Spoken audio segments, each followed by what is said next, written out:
سنو حضرت سالبہ بن عبد الرحمن میرے کریم محبوب علیہ السلام کے صحابی ہیں، غریب ہیں.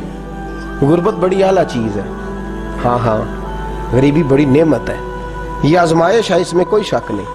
لیکن قیامت والے دن پتہ چلے گا جب غریب چھلانگ لگا کے جنت میں داخل ہو جائیں گے. اور امیر تو کھڑے ہیں نا. میرے نبی پاک نے حضرت عبد الرحمن بن عوف کو، حضور صبح صبح اٹھے تو نبی پاک کی آنکھوں میں آنسو تھے. فرمایا میرے عبد الرحمن بن عوف کو بلاؤ. حضرت عبد الرحمن بن عوف آئے تو حضور نے سینے سے لگا لیا. نبی پاک کھول کے روئے. یا رسول اللہ حضور کیا ہوا؟ فرمایا عبد الرحمن رات میں نے خواب دیکھی ہے، سارے جنت میں چلے گئے، تو پیچھے رہ گیا. تو پیچھے رہ گیا. میں کھڑا تیرا انتظار کرتا رہا، میں تیرے بغیر جا نہیں سکتا تھا. پھر تو آیا ہے تو تیرا سارا وجود پسینے سے بھیگا ہوا تھا. حضرت عبد الرحمن بن عوف تڑپ کے روئے، قدموں پہ سر رہا. حضور میری غلطی. فرمایا یار تیرے پاس مال بڑا ہے، تجھے حساب دیتے دیتے لیٹ ہو گئی، تیرے بیگ کھل گئے، تجھے حساب دینا پڑ گیا، تو لیٹ ہو گیا، میں پریشان ہو گیا. حضرت عبد الرحمن ابن عوف نے 100 گھوڑا مال اوپر رکھ کے حضرت عبد الرحمن نے حضور کی بارگاہ میں پیش کیا. کہا یا رسول اللہ یہ. اور پتہ ایک دن کیا ہوا؟ ایک دن سرکار کے وصال ظاہری کے بعد حضرت عبد الرحمن ابن عوف نبی پاک کے گھر کے دروازے کے باہر آ کے بیٹھ گئے اور یوں سر کو پکڑا ہوا ہے، رو رہے ہیں. حضرت ام سلمہ حضور کی زوجہ باہر آئیں. کہا بیٹا عبد الرحمن کیا ہوا؟ جب پوچھا کیا ہوا تو اور کھول کے روئے. کہا کیوں روتا ہے؟ کہا اماں جی جب تک میرے محبوب حیات ظاہری میں تھے مجھے بتاتے تھے یہ مال نہ کما، یہ کم. میں حضور سے بات کرتا تھا تو حضور روک دیتے تھے. اب مجھے ظاہراً بتانے والا کوئی نہیں، مال کے ڈھیر لگ گئے ہیں. آج حساب کرنے بیٹھا ہوں تو حساب نہیں ہو رہا. سوچتا ہوں اگر میں پھنس گیا تو مجھے کون اس سے بچائے گا؟ آپ محبوب کی زوجہ ہیں، میری ماں ہے، میں آپ کے پاس آیا ہوں. اماں جی مجھے بتائیں میں کیا کروں؟ تو حضرت ام سلمہ بھی رو پڑی. کہنے لگے محبوب تھے، میں کہاں ان کی ترجمانی کر سکتی ہوں، میں نبی پاک کی ترجمانی کیسے کروں؟ کہا اماں جی خدا واسطے مجھے کوئی حکم دے دیں، مجھے لگتا ہے عبد الرحمن برباد ہو جائے گا، ہلاک ہو جائے گا، خدا را مجھے کچھ بتا دیں. اتنا سارا مال ہے، میں کہاں اس کا حساب دوں گا؟ مہربانی فرمائیں، یہ تجارتیں میرے گلے پڑ رہی ہیں. حضرت ام سلمہ کی جب منت کی تو فرمانے لگی جا بیٹے آدھا خیرات کر دے. کتنا؟ 2.5% نہیں، کتنے فیصد ہے؟ 50%، 50%. حضرت عبد الرحمن ابن عوف گئے اور 50% خیرات کر کے کہنے لگے اماں میں نے 50% دے دیے، میں بچ جاؤں گا نا، میں دے آیا ہوں آدھا. تو حضرت ام سلمہ فرمانے لگی میں نبی پاک کی بارگاہ میں سفارش کروں گی تیری، اور نبی پاک اللہ کی بارگاہ میں سفارش کرے صلی اللہ علیہ وسلم. حضرت سالبہ بن عبد الرحمن حضور دعا کر دیں، غریبی ہے. میرے نبی پاک نے فرمایا تجھی اس حال میں ہے بہتر ہے. کرتے ہیں حضور نہیں دعا کر دیں. فرمایا تجھی اس حال میں ہے. تیسری دفعہ پھر آ گئے، حضور نے دعا کر دی. 4 بکریاں تھیں، چند مہینے گزرے، کچھ تجارت شروع کی، چھوٹے موٹا لین دین شروع کیا تو 40 ہو گئیں.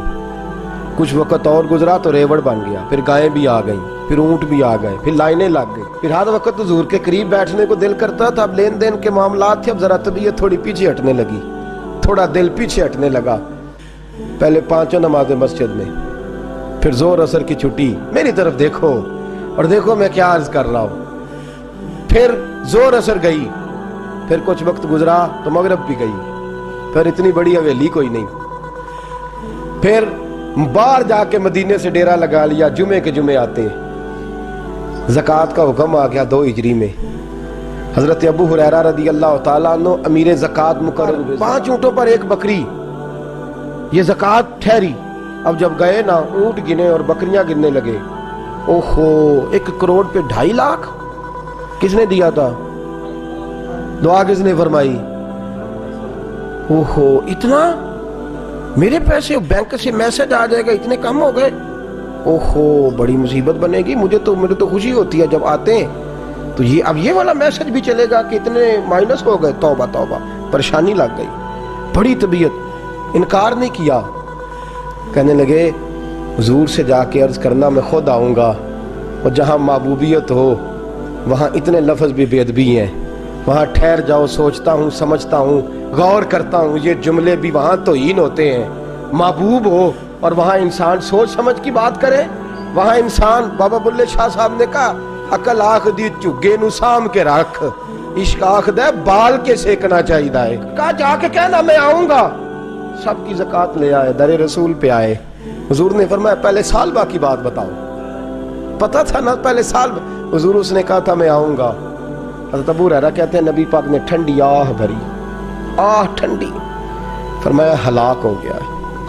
اس کو کہا تھا نہ اس چکر میں پڑ، ہلاک ہو گیا، ہلاک۔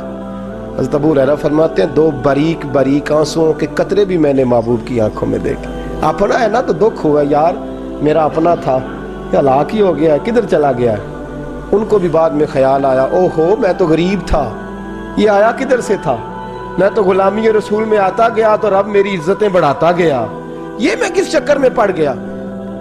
آئے لائنیں بکریوں کی لائے، حاضر کی، حضور وہ میں نے کہا تھا حضرت ابو ہریرہ سے میں خود آؤں گا، حضور میں خود لایا ہوں۔ فرمایا محبوب نے مجھے تو نہ بتا، میں تو سمجھتا ہوں، میں نے کہا تھا تو میں آ گیا ہوں۔ فرمایا چل اٹھا، دوڑ جا، لے جا۔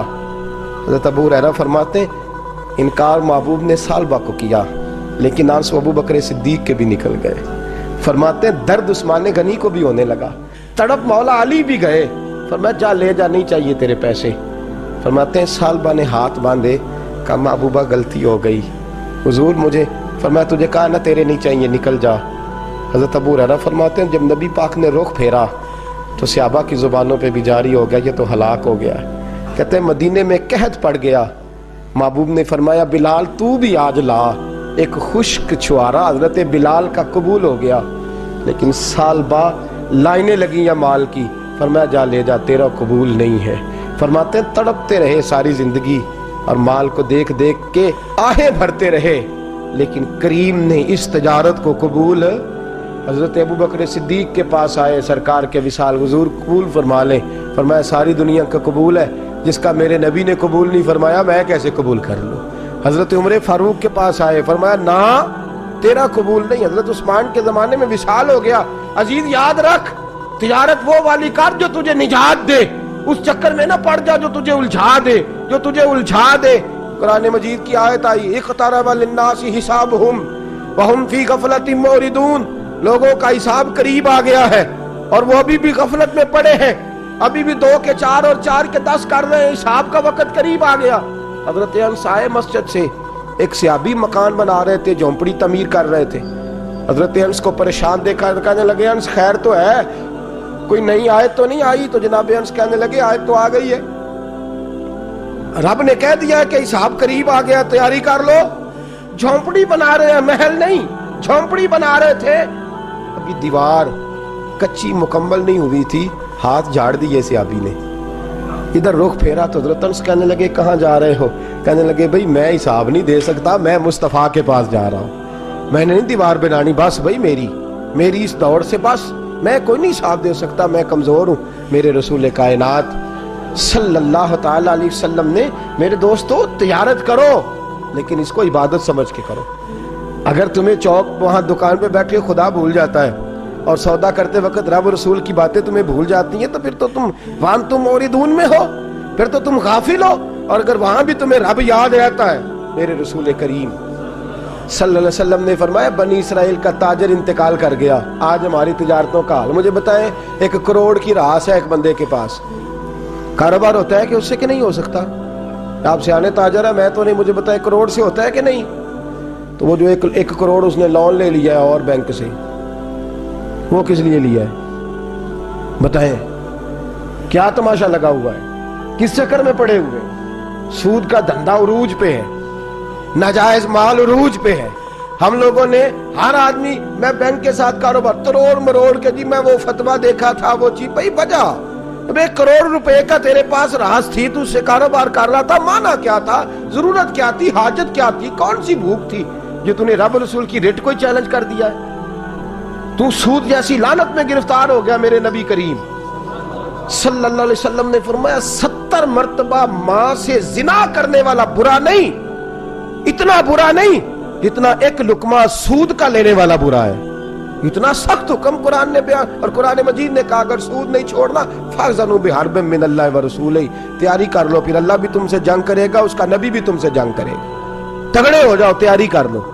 اور یہاں سب کچھ چل رہا ہے، سب کچھ ہو رہا ہے، اس کے باوجود نماز بھی ہو رہی ہے، حج بھی ہو رہا ہے، سارے کام ہو رہے ہیں، 2 4 5 بھینسیں لا کے اور جناب بچے لا کے قربانیاں بھی ہو رہی ہیں، سارے چکر ساتھ ساتھ چلائے ہوئے ہیں 6 ماہ دار۔ میرے رسول کریم صلی اللہ علیہ وسلم نے فرمایا لوگو یاد رکھو، تجارت وہ والی کرو جس میں اللہ تم سے راضی ہو جائے۔ مال کمانا برا نہیں، جائز پیسہ برا نہیں، جتنا مرضی چاہے کماؤ، لیکن تم تو اللہ کو بھول گئے ہو، تم نے تو حلال حرام کی تمیز ہی نہیں کی، تم نے تو راہ خدا میں خرچ کرنے کی باری آئی ہے تو بخل سے کام لیا ہے، کنجوسی سے کام لیا ہے، تم نے تو اس کو بڑا ہلکا جانا ہے، رب کو دینے کی باری آئی تو تم حساب کرنے لگ گئے۔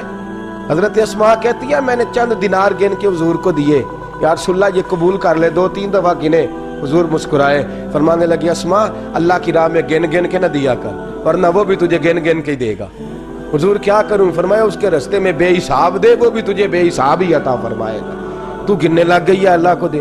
حضور نے فرمایا بنی اسرائیل کا تاجر تھا، قیامت کے دن اللہ نے اسے معاف کر دیا، جنت دے دی، اللہ معاف کر دے گا، تو تاجر کہے گا یا اللہ میں تو دنیا دار تھا، کس برکت سے معافی ہوئی؟ تو رب فرمائے گا تیری تجارت کی برکت سے۔ معافی کس وجہ سے مل گئی؟ نماز روزے حج کی بات نہیں فرمائی، فرمایا تیری یا اللہ وہ کون سی؟ فرمایا تو بتا، تو جب کہتا تھا وہ تیرا ملازم جاتا تھا لوگوں سے پیسے لینے وصولی کر دے تو ان سے کہتا تھا جس کے پاس ہوئے لے لینا، اور جو مجبور ہوا اسے ٹائم دے دینا، تو کیوں کہتا تھا؟ کہ یا اللہ اس لیے کہ تیرے بندے مجبور تھے، فرمایا تو دنیا میں میرے بندوں کا خیال رکھتا تھا، میں آج تیرا خیال رکھوں گا۔ تجارت نے جنت دے دی، تجارت نے جنت دے دی۔ ہم آسانی نہیں کرتے، نرمی نہیں کرتے، بلکہ میں نے دیکھا ہے چودھری صاحب سوٹ لین گئے تو انہوں نے آندے نے آ جان کے پیسے تسی لے جاؤ، کہتوں آ جان گے، اگلا لے کے آیا نال کریڈٹ کارڈ جیب میں ہے، وہ چیک بک ہے اور کئی اس نے چیزیں رکھی ہوئی، انہوں نے تو لے جا۔ غریب عورت بیچاری، اس کی بچی کی شادی ہے، ماڑی ہے نا بی بی، وہ دکان پہ چڑھی ہے اور اس نے کہا وہ والا سوٹ دے، تیرے والا نہیں، یہ اماں تیرے خدا سے ڈر، اللہ سے ڈر، تو کپڑوں میں بندوں کو تولتا ہے، تو جیبوں میں لوگوں کو تولتا ہے، تو لوگوں کو وزن کرتا ہے ان کا، اماں تیرے والا نہیں، تو کو چھوٹی گل کر، ڈر اللہ سے، تو لوگوں کا وزن بنائے گا، وزن بنانے والا میرا رب ہے، طاقتیں دینے والا میرا۔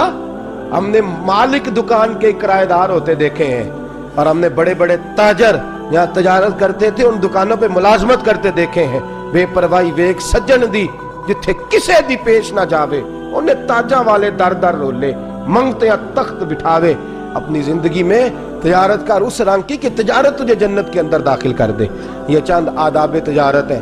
آئندہ جمعہ میں بیان کروں گا کہ والدین انتقال کر جائیں تو کون کون سے حقوق اولاد کی ذمہ داری ہوتے ہیں، وہ کچھ حقوق میرے اعلیٰ حضرت نے بیان فرمایا۔ میری خواہش ہے کہ آپ سارے جلدی آ جائیں، اور بالخصوص جن کے والدین ظاہری طور پہ اس دنیا سے چلے گئے وہ ذرا زیادہ ہی جلدی آ جائیں۔ کچھ چیزیں ہیں جو ہمیں سیکھ لینی چاہیے، اور وہ ہمیں شروع کر دینی چاہیے جو ہمارے لیے نفع کا باعث ہوں۔ ہمیشہ مدحت خیر الانام نے گزرے، دعا ہے یہ عمر درود و سلام میں گزرے۔ آخر دعوانا